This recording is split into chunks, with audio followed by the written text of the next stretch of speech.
Oi, pessoal. Vamos agora para a terceira aula da nossa série de aulas sobre o modernismo, sobre o movimento modernista na literatura, certo? Nosso foco agora é a terceira geração. E esse terceiro momento, ele pode, né, costuma ser chamado de terceira geração, terceira fase, ou também como a geração de 45. Para introduzir, né, esse assunto, temos aí que responder a duas questões, duas perguntas. O que é a terceira geração do modernismo e qual é o contexto histórico e social desse período, né, desse momento do modernismo? Então vamos lá. Na literatura, esse terceiro momento do movimento modernista, ele se inicia em 1945 e não há uma definição para o seu término. Então, há alguns estudiosos da área que defendem que esse término ele acontece décadas mais tarde, né, depois de 45, e há outros que defendem que não há um término bem definido, que esse momento ele se estende até os dias atuais. É recente, inclui o momento também que a gente vive enquanto o que está sendo produzido, e aí essas definições elas só podem ser feitas mais tarde, né, num olhar mais à frente mesmo do nosso tempo, pensando em uma divisão, certo? Em questão de temática, né, de estética, a gente tem temáticas e estéticas bastante diversas nesse momento, então, por não ter também uma definição, né, como algo como um projeto, ao fazer literário desse período, né?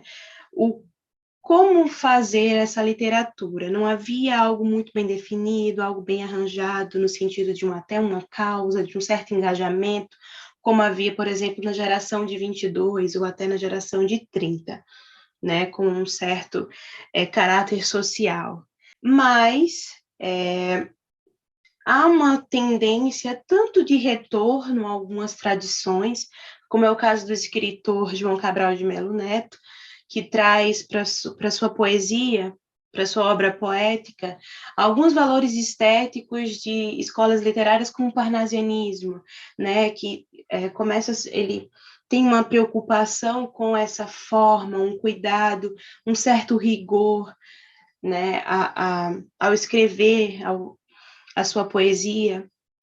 Então, são características de retorno a algumas tradições. Agora, claro, com um novo olhar, com uma nova perspectiva e trazendo novas reflexões, pois também, né, há essa tendência de novas experimentações, é propício desse momento.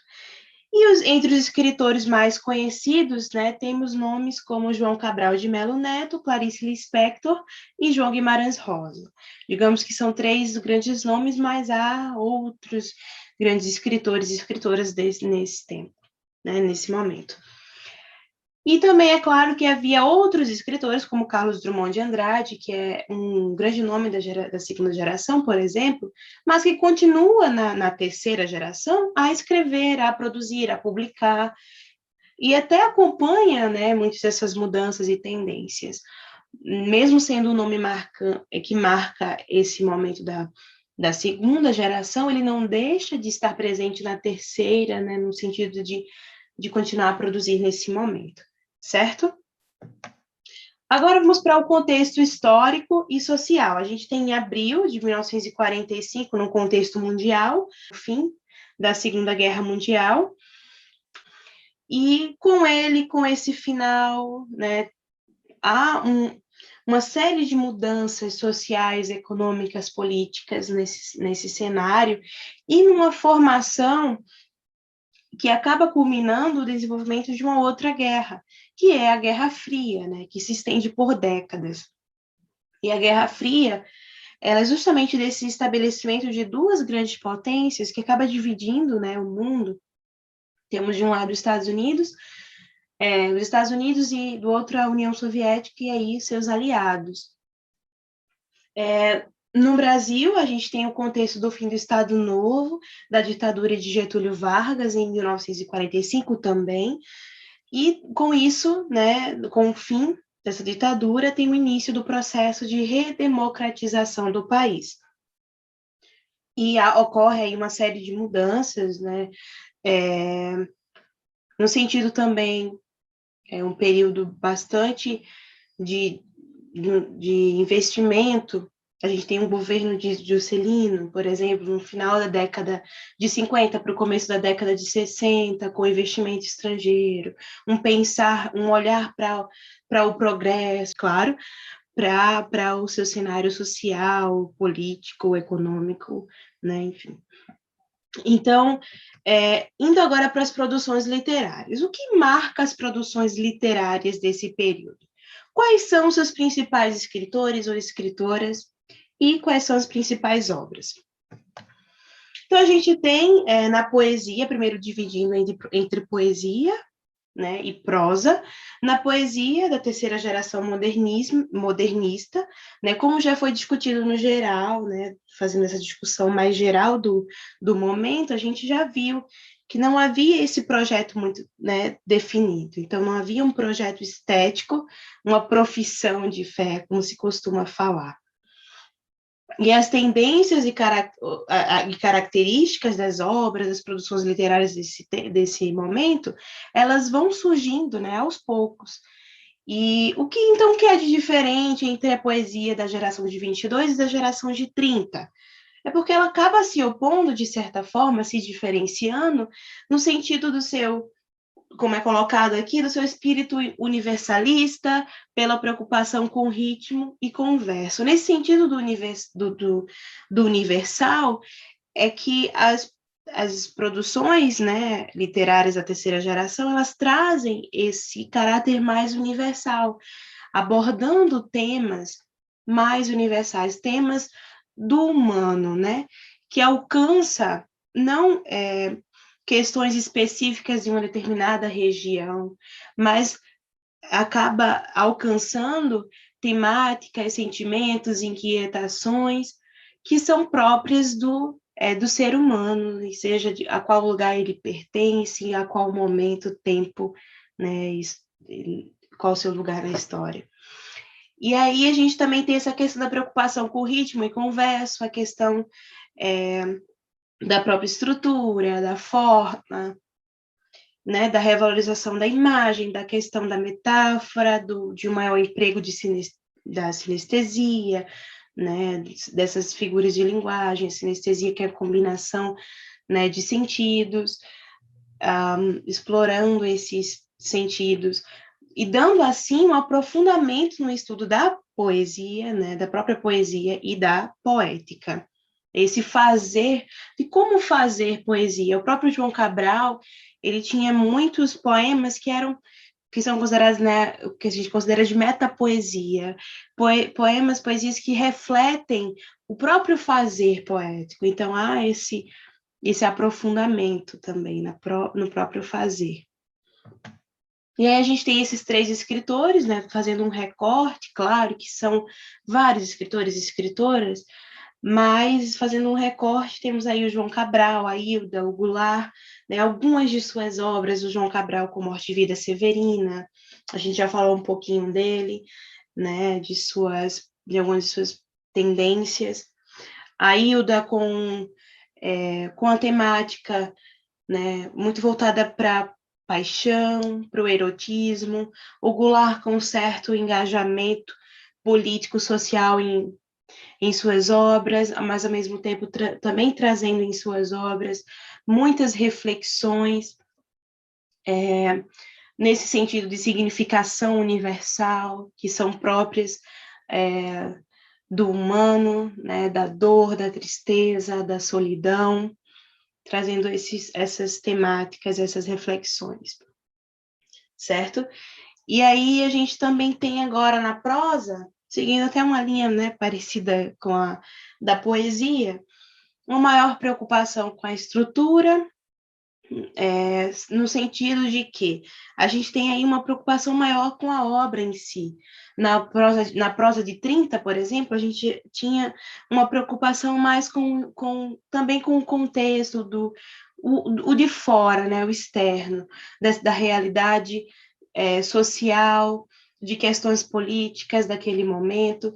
E aí, na de 45, a gente já tem um desprender disso, né, uma preocupação mais com a obra em si, pela obra de arte, e da questão da sua estrutura, de explorar suas formas, até de experimentar novas formas, certo? E aí, da própria construção do narrar, né, da ficção, certo? A gente tem produções, no caso, movidas por anseios menos experimentalistas, a literatura, mais uma vez, reafirmando aqui a literatura através de uma significação universal, passando agora para a questão dos escritores, né, fazendo um recorte desses nomes, de grandes nomes para a prosa desse momento do modernismo, temos a Clarice Lispector e o Guimarães Rosa, certo? Que são grandes nomes da literatura no geral, da literatura brasileira. A Clarice, por exemplo, com obras muito famosas, obras lidas não só no Brasil, mas também bastante lidas fora, assim como Guimarães. A gente tem da Clarice A Hora da Estrela, uma das suas obras mais famosas, o Guimarães com a grande obra, né, uma grande obra da literatura brasileira, que é o Grande Sertão Veredas, certo? A Clarice, como a gente não pode deixar de lembrar, né, que tem essa obra, tem a construção de uma obra intimista, introspectiva, na busca pelo eu, né, trazendo reflexões do ser, do não ser, questões mais existenciais, certo?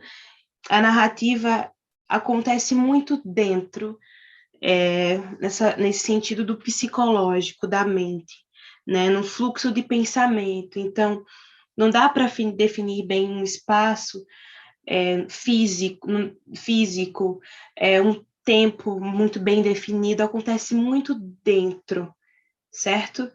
Nesse interior. Então, o tempo é psicológico, o espaço é psicológico, então ela tem muito essa característica. O Guimarães tem num Grande Sertão Veredas, né, sua grande obra, essa que traz a questão do regional, que é muito interessante, porque traz a questão do regional, né, a trajetória de um personagem narrador pelo sertão, mas esse sertão não é só o sertão, não é o sertão pelo sertão, é o sertão que representa o mundo, né? E aí esse descobrir o mundo, o se descobrir, e partindo o regional, que se difere aí de, por exemplo, o próprio Graciliano, da geração de 30, que traz a questão também do regional, e aí se difere em um sentido de que o seu regional ele não fica muito só naquela parte mais limitada, mas elas tomam uma dimensão do universal, trazendo questões universais para a sua obra,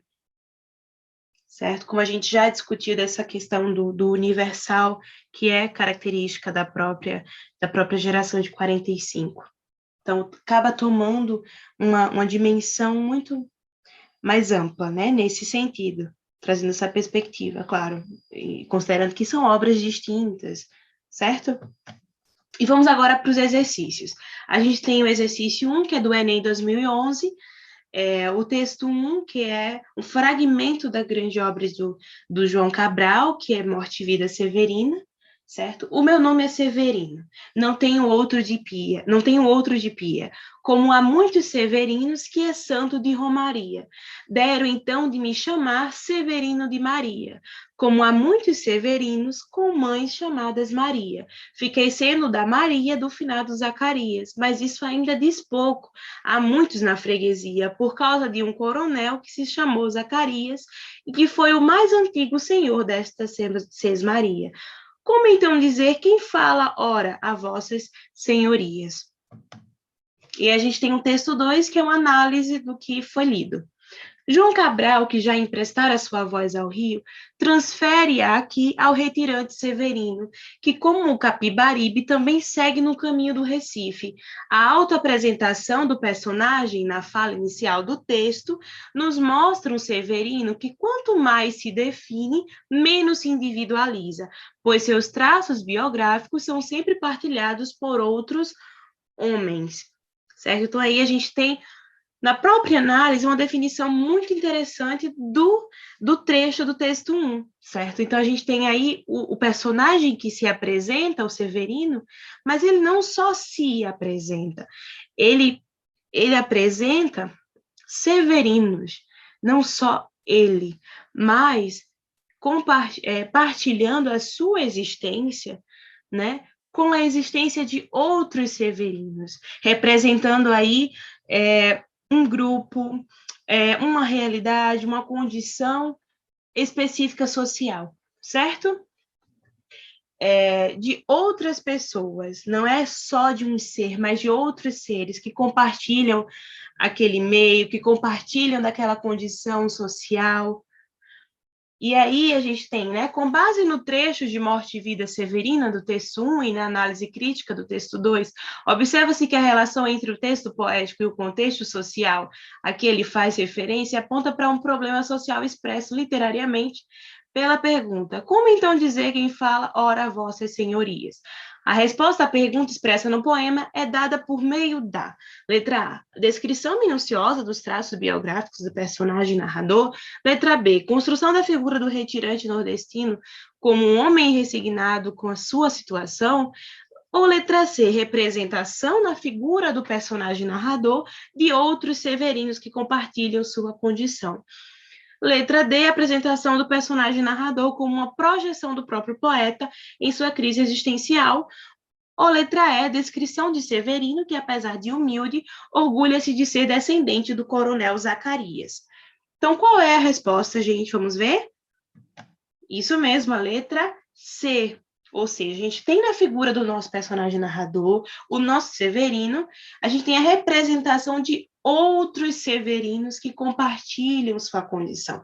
E ainda uma representação maior da própria, né, condição da vida severina, e aí falando de uma extensão da obra. Então, traz sim, nessa sua apresentação, nesse trecho que a gente acabou de ler, a representação, a partir da figura do personagem narrador, a representação de outros severinos, certo? Vamos para o exercício 2 do Enem 2013, trazendo aí um trecho da obra de Clarice Lispector, A Hora da Estrela. Tudo no mundo começou com um sim. Uma molécula disse sim a outra molécula e nasceu a vida. Mas antes da pré-história, havia a pré-história da pré-história. E havia o nunca e havia o sim. Sempre houve, não sei o quê, mas sei que o universo jamais começou.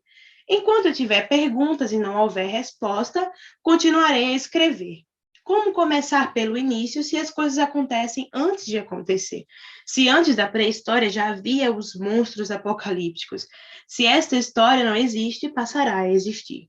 Pensar é um ato, sentir é um fato. Os dois juntos, sou eu que escrevo o que estou escrevendo. Felicidade? Nunca vi palavra mais doida inventada pelas nordestinas que andam por aí aos montes.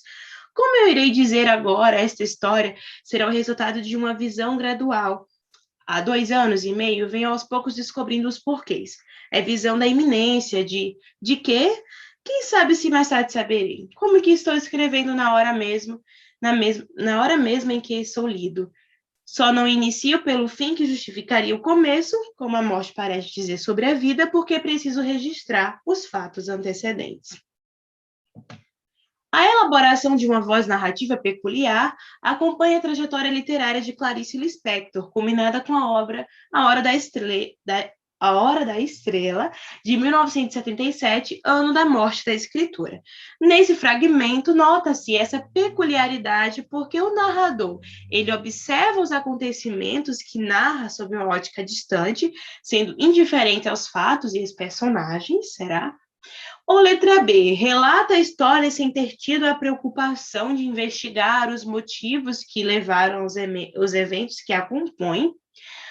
Letra C. Revela-se um sujeito que reflete sobre questões existenciais e sobre a construção do discurso. Letra D. Admite a dificuldade de escrever uma história em razão da complexidade para escolher as palavras exatas. Propõe-se a discutir questões de natureza filosófica e metafísica, incomuns à narrativa de ficção. Vamos ver qual é a resposta? Isso, resposta, letra C. Revela-se, então a gente tem aí a construção no trecho da obra de Clarice de um narrador que se revela um sujeito que reflete sobre questões existenciais. Então, sobre a própria existência, né? A existência de um início, das coisas existirem ou não. E aí a gente tem essa reflexão ao mesmo tempo que tem a construção de uma narrativa que reflete sobre o seu próprio discurso, do que está sendo escrito, do que vai ser contado, certo? Partindo dessas questões existenciais, essas questões mais íntimas, que é muito característico da própria Clarice Lispector, certo? Então, sem dúvidas, letra C. E é isso, gente. Muito obrigada. Espero que a gente possa explorar ou até questões do modernismo, de outros escritores, escritoras e obras em aulas futuras. Um abraço.